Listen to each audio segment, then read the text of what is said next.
Hello dear, तो आज हम लोग जानने वाले हैं male contraceptive injection. Male contraceptive आपको पता ही होगा क्या है, कॉन्डम है ना।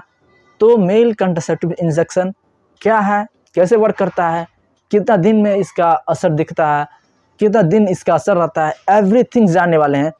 तो इसको स्किप बिल्कुल ना कीजिएगा। क्यों? क्योंकि आपको जानना है। ओके, सो बिना देरी के शुरू करते हैं। Let's begin. पहला पॉइंट, इस एक्सपेरिमेंट में नॉर्मल हेल्दी मेल लिया गया जिनकी एज 25 से 45 था या उनके बीच के थे, ठीक ना। जिनके 2 बच्चे यानी 2 बेबी ऑलरेडी थे और आगे बेबी प्लान नहीं कर रहे थे, उनको लिया गया एक्सपेरिमेंट के लिए। ओके, नेक्स्ट सेकंड पॉइंट, 700 से अधिक पेशेंट या यूँ कहे सब्जेक्ट को लिया गया जिसमें 315 सब्जेक्ट जो हैं पूरे क्राइटेरिया को पूरा कर पाए।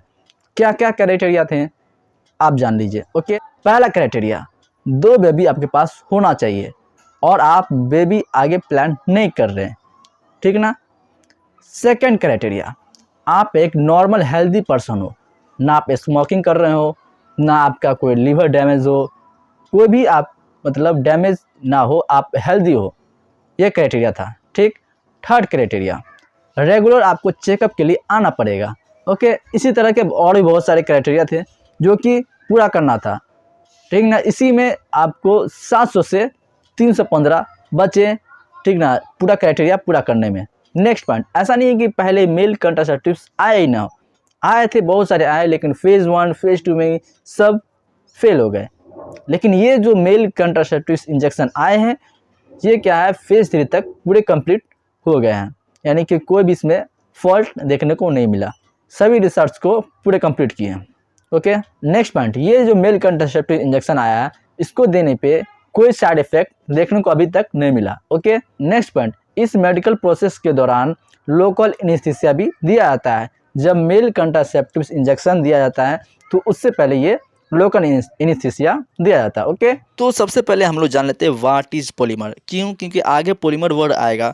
अगर अभी आप जान जाएगा पॉलीमर क्या है तो बाद में आपको दिक्कत नहीं होगा समझने में, है ना।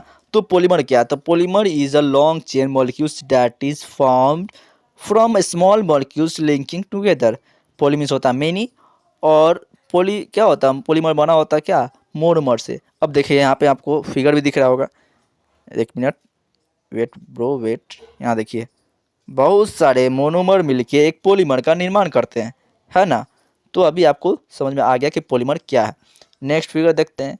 तो ये है मेल यूरोजेनेटल सिस्टम, मेल रिप्रोडक्टिव, ठीक ना, सिस्टम है। तो मैं ये नहीं दिखाने वाला हूँ, इसमें बताने वाला है कुछ, ठीक। तो देखिए, ये देखिए, इस पार्ट को मैं बताने वाला हूँ। तो अगर इसको कट करते हैं तो देखिए ऊपर से एक हॉलो टाइप का हो जाएगा, नीचे से भी हॉलो टाइप का। तो मैं बस एक तरफ से बता दे दूँ कि नीचे वाले पार्ट्स को मैं बताने वाला हूँ, या ऊपर का ही, किसी का ऊपर या नीचे का मान लेते हैं। तो अगर इसको इस तरह से करें, अगर इसको नीचे वाले को देखें तो इस तरह के देखने को मिलेगा, है ना।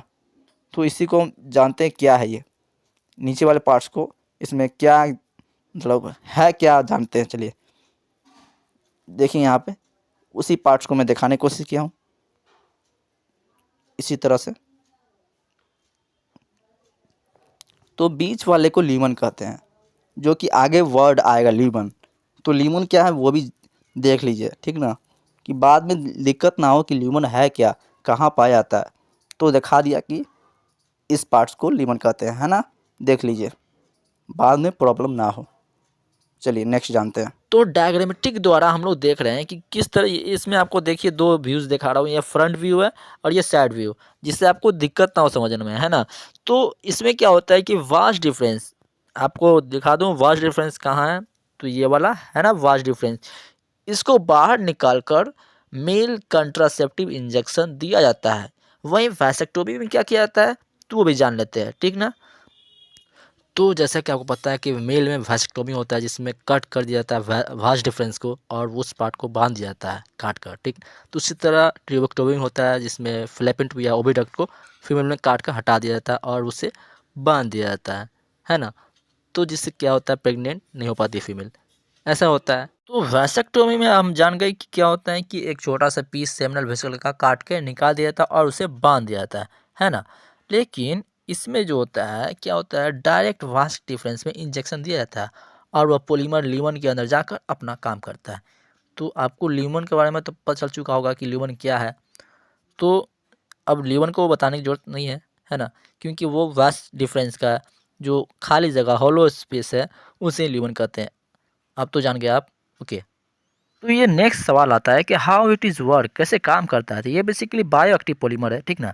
तो अगर डायग्राम के द्वारा हम देखें तो जैसे ही स्पर्म ल्यूमन के अंदर पहुंचेगा तो ल्यूमन में प्रेजेंट पॉलीमर स्पर्म को डिस्ट्रॉय करता जाएगा। पॉलीमर यानी जो दवा है, यानी जो इंजेक्शन के थ्रू फ्लूइड दिया गया है, ठीक ना। तो ये वास्ट डिफरेंस है, वास्ट डिफरेंस आपको पता ही होगा। खैर, तो देख लीजिए ये वास्ट डिफरेंस और इसी ल्यूमन तो आप जानते ही हैं, ठीक। इसी को जूम किया गया है, ठीक ना, इसी को ही जूम किया, वास्ट डिफरेंस है, ठीक। इसे ऐसे किया ल्यूमन, ये कैनाल टनल जिसे कह सकते हैं, जिसमें इजैकुलेशन में जो स्पर्म आते हैं दौरान पास होता है, स्पर्म पास हुआ है, ये पॉलीमर है जिसे हम एक मैन का रूप दिए हैं, जो स्पर्म को ऐसा काटता है, यानी कि उसको डिस्ट्रॉय करता है, जो बिल्कुल समझिए ना कि उसे पूरे तरीके से डिस्ट्रॉय कर देता है। उसका head, trunk, tail, everythings destroy होके इस तरह से बाहर पहुंचता है, जिससे प्रेगनेंसी ना के बराबर होता है कि नहीं। तो नेक्स्ट सवाल आता है, अगर कोई फिर से बेबी प्लान करना चाहता हो, यानी कि बहुत दिन हो गया बेबी, 2 बेबी है, आगे प्लान करना चाहते हैं, तो क्या करना होगा। तो इसमें क्या करना होगा कि जहाँ वास्ट डिफरेंस में इंजेक्ट किया था पॉलीमर, ठीक ना, तो वहाँ पे पॉलीमर का सॉल्वेंट दिया जाएगा, जिससे पॉलीमर उसमें डिज़ोल्व हो जाएगा और बाहर आ जाएगा, और वो जो मेल है बेबी आगे प्लान कर पाएंगे, यानी बेबी उनका कोई दिक्कत नहीं, वो बेबी हो जाएगा, क्योंकि वो स्पर्म परफेक्ट आगे जो होगा, जहाँ देखिए यहाँ पे दिखा रहा हूँ मैं, जहाँ पे शुरुआत में इंजेक्शन दिया गया तो वहीं पे दिया जाएगा, जिससे पॉलीमर वो डिज़ोल्व हो जाए। ओके ना, समझ में कोई दिक्कत नहीं ना हो रहा। ओके, तो आगे जानते हैं। अभी आप ये समझ लो कि जो मेल कंट्रासेप्टिव इंजेक्शन है, या यूँ कहें रिसक इंजेक्शन, तो इसका फुल फॉर्म क्या होता है। तो रिसक का मतलब फुल फॉर्म होता है reversible inhibition of sperm under guidance, यानी कि वो रिवर्स हो सकता है, ठीक ना। अगर कोई मेल दोबारा चाहता है कि नहीं बेबी हमको चाहिए, आगे प्लान करना चाहता है, तो रिवर्स हो सकता है, डिज़ोल्व हो जाएगा, वो फिर से नॉर्मल पहले जैसे था वैसे हो जाएगा। तो इसमें कोई दिक्कत वाली बात नहीं है। नेक्स्ट है वर्ल्ड फर्स्ट इंजेक्टेबल मेल कंट्रासेप्टिव्स, जो लागू किया कि इसके द्वारा, तो ICMR, जिसका फुल फॉर्म आप देख लीजिए, Indian counselling of medical research, जिसके हम जो लागू किया रिसर्च, यानी reversible inhibition of sperm under guidance, जिसका नाम है इंजेक्शन का, जो नॉन सर्जिकल वैसेक्टोमी है, यानी कि सर्जरी नहीं होता है। वैसेक्टोमी में आपको पता है, बता ही दिया कि क्या होता है, तो नॉन सर्जिकल है, ठीक ना।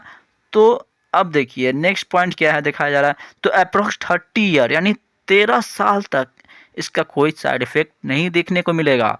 और क्या कह रहा है, और कह रहा है 97.3% सक्सेस रेट, यानी 97.3% सक्सेस रेट है, इतना अच्छा बताया जा रहा है, ठीक ना। तो इसमें कोई साइड इफ़ेक्ट नहीं है, और इतना अच्छे 13 साल तक आप इसमें आप कोई भी रिस्क नहीं है, आपको कॉन्डम भी लगाने की ज़रूरत नहीं है, या फीमेल को कोई कॉन्डम लगाने की ज़रूरत नहीं है, इतना फ्री हो सकते हैं आप 13 साल तक, ठीक ना। तो अगर ये male contraceptive injection government allow कर दे पूरे इंडिया में, तो काफ़ी मेल के लिए फ़ायदेमंद होने वाला है ना। तो कैसा लगा आपको ये जानकारी, कमेंट जरूर बताइए।